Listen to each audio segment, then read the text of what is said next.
Hi, let's do some calculus. Yeah. That was the crowd going crazy. It looked like it was just me doing that, but it was the crowd behind me going crazy. Okay, let's do this. So this is kind of weird because we're going to go from 206, 207, and then skip to 210, but it's okay. I feel like you can handle that. 3 things to always keep in mind. So there's some things over here, but before we keep those in mind, I want you to remember that if you take P of t, you get, this is the position function. But if you take P prime of t, what would that equal? Velocity. This is just the velocity function. And if you take the derivative of that, oops, sorry, this is just V prime of t, you get acceleration. Okay, so keep that in your mind. And then also, now we have to think about this. If I integrate velocity, I get P of v minus P of a. This is fundamental theorem of calculus. This doesn't go away. Where V of t represents the velocity and P of t represents position. So if you integrate velocity, I get a change in position. So this is a change in position, or you can even say a net distance. Sometimes you'll say it that way, because this is the distance a particle travels from A to B. But also, if you integrate and do the absolute value of velocity, so think about any area below the curve. So if this is a graph of velocity, and this was 1, and this was below the x-axis, so this is -1. If you did net distance, so integrated, this is velocity, and let's say we just did the area of the curve, and this was 1, and this is -1, my net change, or my net distance, the change in position, would be 0, because I had a +1 and a -1. I'm moving 1 unit to the right and then -1, so 1 unit to left, I go 0 places. But if you do total distance and you want to take the absolute value of velocity, that means this graph would look like, this is kind of hard to do, but it would just come up like that. This would be 1 and 1. This would be the absolute value of velocity. 1, 1. The total distance would be 2. So just so you know the difference between those two things. Okay, now we're going back into this. The velocity of a particle is moving along the x-axis given by this function. If the position of the particle at t equals 4 equals 72, what's the position at t equals 2? So this is really going back into what we learned about fundamental theorem of calculus, and just saying we've got a position at t equals 4, so we know P of 4 equals 72. We want to know what P of 2 is, and all we're given is velocity. If I've got velocity and I need to go back to position, what I need to do is integrate. And if I'm integrating, the only times I can know here are from 2 to 4. And according to the fundamental theorem of calculus, I know this is equal to the antiderivative P of 4 minus P of 2. But if you're like, great, I know P of 4 is 72, but I don't know what P of 2 is, and I don't know yet what the integral from 2 to 4 is. Well, if I go over here, just because I was running out of room for a little bit, and I know V of t is 3t squared plus 6. What you can do is take the antiderivative, fundamental theorem of calculus. I'm going to substitute in 4 cubed plus 6t, so 6 times 4 is 24, minus 2 cubed is 8 plus 12. Then I subtract. 4 cubed is 4 times 4 is 16 times 4 is 64 plus 24. Minus, this would be 8 plus 12, which would be 20. 24 minus 20 would be 4. 64 plus 4 is 68. So go over here and have 68. Subtract 72 on both sides. I know my position at 2 is 4. Whoop, whoop. There is another way to do this, by the way. If you know this is v of t, I've done this in the past, so I'm showing you, and you want to find p of t, and you say this, well, I know the antiderivative is t cubed plus 6t plus c, and then you want to substitute in a value you know, try to find c. You could also do it that way. This isn't the only way, it's just one of the ways. Okay, either way though, you can see p of t is 4. P of 2 is 4, even if I did it this way. Okay, so I use fundamental theorem of calculus, same thing. Here this says, what is the total distance the particle travels from 0 to 7? So from 0 to 7, total distance, we just said, was the absolute value of velocity.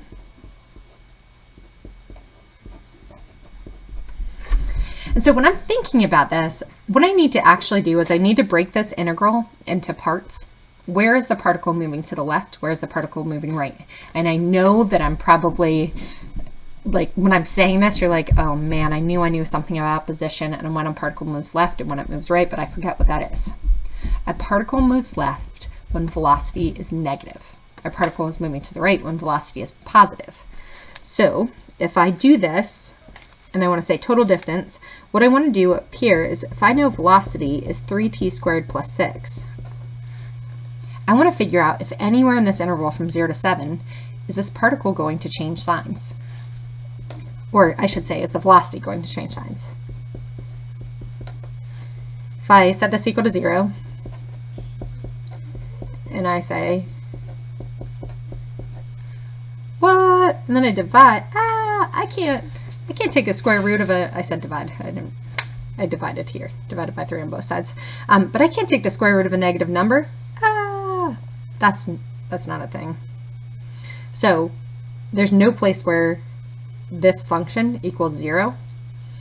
Or I can even think about it like this, 3t squared plus 6, 3x squared plus 6. If I graph this, sorry, my graph's off. Hold on. Zoom 6, standard viewing window. What? I can see velocity is always positive. That means this particle is always moving to the right. Since that's the case, I don't even really have to worry about this because velocity is going to equal the absolute value of velocity is just going to be the same thing as my velocity without the absolute value. So here, v of t is always greater than 0. So I don't have to worry about the particle changing direction. The total distance is going to be the same as the net distance. I can take the antiderivative, evaluate from 0 to 7. 7 cubed plus 6 times 7 is 42, minus 0 plus 0. The hardest part of this is what's 7 cubed. 7 times 7 is 21, times 7. Oh man, is there a calculator allowed on this? Ooh.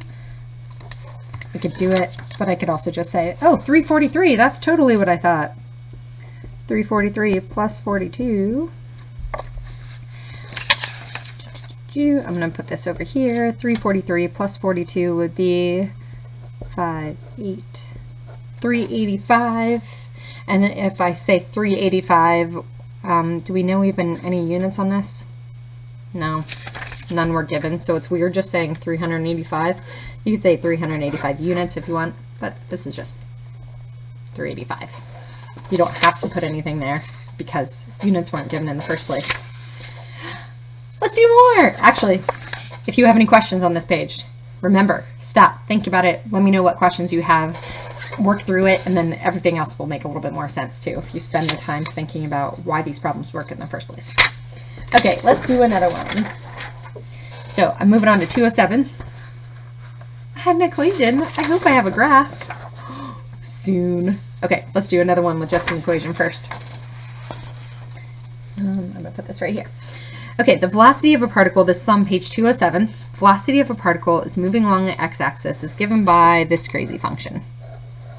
This is definitely a calculator problem. If the position of the particle at t equals 1.5, so position at 1.5 is 2.551. What is the position at 3.5? If I'm writing these things down, it's a little bit easier to understand what I have to do in a minute, that I need to integrate v of t. 0.5 e to the t power t minus 2 cubed dt. And if you just wrote v of t here, that would be fine. I want to integrate from 1.5 to 3.5 because those were the times given. And I want to make sure I set my integral equal to p of 3.5 minus p of 1.5. Oops, sorry. Fundamental theorem of calculus. This is why I can do this. I know p of 1.5 already is 2.551. What I need to know is this business. So I'm going to do math 9, integrate from 1.5 to 3.5. 0.5, and I'm actually going back up here to make sure I didn't mess anything up there. So e to the t, or in this case x minus 2 to the third power. Don't forget your dx at the end. 15.91919.254. I'm not simplifying until the very end. If I add 2.551 to this, I get p of 3.5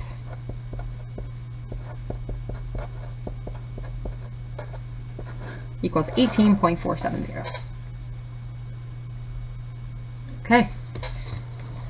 What do you think on this one? Total distance. So we did one like this a little bit before, kind of, but we had to figure out where our particle is moving right and left and all of that.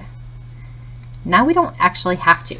What we can do is this. As long as you know that the total distance from 1.5 to 3.5 is the absolute value of v of t dt, then what we can do is we can integrate. This v of t was 0.5 e to the t minus 2 third power dt. Oops, sorry. There we go. This dt should not be in the, there we go. So we're going to do kind of something similar to what we did before, but if I push math 9 and I do 1.5 to 3.5, just like before, down here, I'm going to go and push second catalog, and the very first thing on this list I know is absolute value. There are other ways that you can find this by going to math, but that one just is the easiest because it's at the top, or the easiest for me. 0.5, oops, sorry, e to the x power, x minus 2 to the third power. You can see the absolute value is already in there. I've got dx. Hey, I get, in this one, hold on. Oh, why did I do 1.5 to 3.5? This is t equals 1 to t equals 5. Silly me. This would have been the total distance from 1.5 to 3.5, by the way, which happens to be the same thing we got up here. So that also means that the particle is moving in the same direction the entire time. But I'm going to change this and go 1 to 5. So I'm going to just copy this. Just clicked on it once. And I'm going to change this. This would be 1 to 5. That's more like it. I've got 913.067 units. So I can just say that. Okay, now we've got a graph. Woo-hoo! The graph of velocity measured in feet per second. So we've got this over here. So this is in feet per second. This would be in seconds. Of a particle moving along the x-axis is pictured below. So this is velocity. I want to make really sure, it says v of t really small up here, but I want to make sure I know it's velocity. The position of a particle at t equals 8 is 12, so I'm going to write that down. P equals 8 equals 12. P of 8 equals 12. Use the graph to answer these questions. Okay, so I want to see, if you feel like you've got this, keep going with it. If you're like, no, I need some help, then follow along. The position of the particle is t equals 3. So if I'm given a graph of velocity and I want position, I know I need to integrate, because that's the only way to get me back to position. I want the position at 3. I know the position at 8.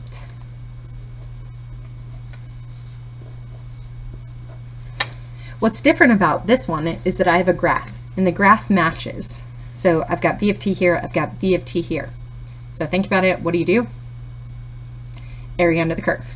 And I'm going to go from 3 the entire way to 8. So 3 to 8, I can see over here. This one looks like I have a trapezoid. Or if you're like, nah, I don't want to do that. I would like to break it up into a rectangle and a triangle. And then another triangle.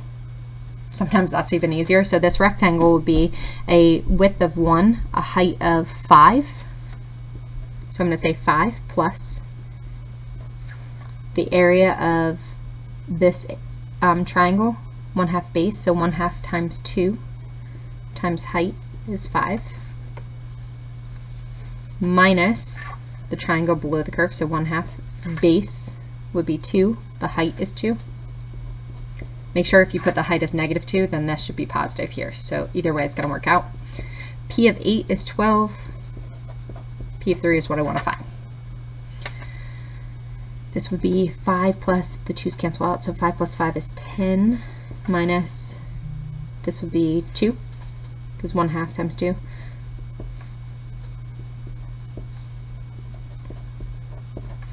Minus 2 is 8. 12 minus P of 3.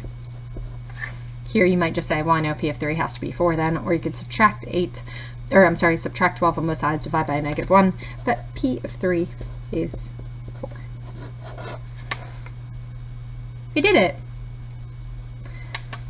Okay, think about this. We have a graph of velocity, and I want acceleration now.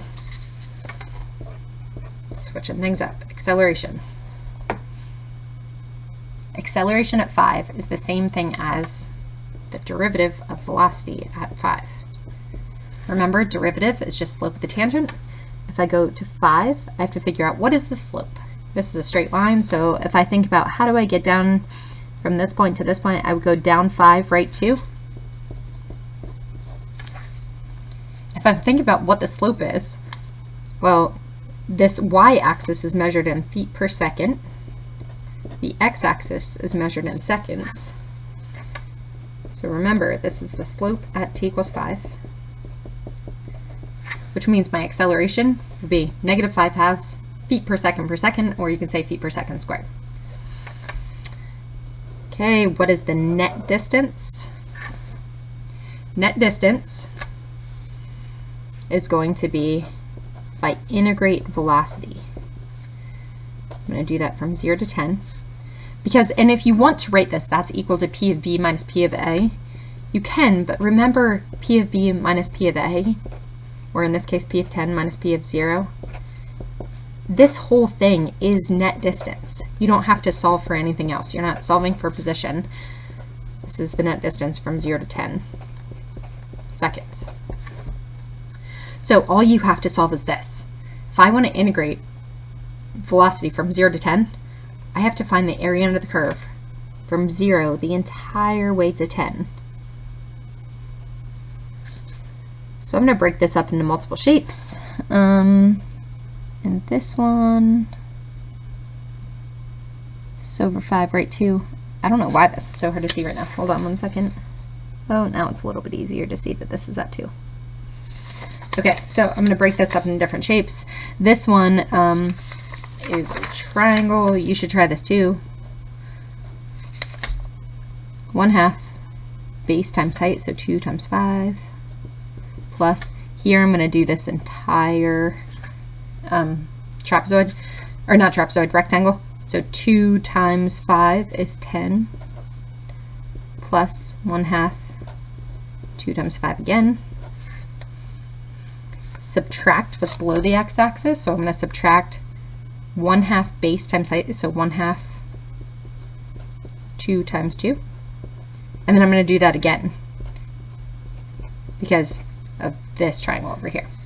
Okay, and then I know I'm running out of space a little bit here for C, but this is all C. This would be 5 plus 10 plus 5 minus 2 minus 2. 10 plus 10 is 20, minus 2, or wait, this would be 20, minus 2 is 18, minus 2 is 16. Think about what units this would be. This would be 16 feet, because I'm doing the area under the curve. If I take length times width, or base times height, and I take seconds times feet per second, seconds times feet per second, cancel out and just get feet. That's where I've got feet here. So I'm integrating velocity and I'm left with just my net distance. Okay, if I want total distance, remember total distance is similar, but it's going to be the change in velocity. And so if I'm doing this and I'm saying the change in velocity from 0 to 10, and I've got this 0 to 10, but now, or I'm sorry, the integral velocity, but now this is the absolute value. This part up here we said was an area of 5. This part was an area of 10. This was 5. This was -2. This was -2, because it's below the x-axis. If I'm doing absolute value, I'm still going to do the 5 plus 10 plus 5. But instead of subtracting 2 and subtracting 2, I'm going to add 2 and add 2. 20 plus 2, 24. This would still be feet. Some people just say, oh, I'm going to take 16 and I'm going to add 2 plus 2 and get 4. But what happens is those just cancel out and you're not actually getting back to the whole 24. So it's best to just do this again and make sure you've got all parts added up. Okay, and I might actually leave it right there. I feel like you've gotten enough for today. Do I want to? Yeah, I'll just do the other thing later. So I lied a little bit, but this is going to be page 206 and 27, and there's no 210 for right now. We'll do that soon. Thanks so much. Bye.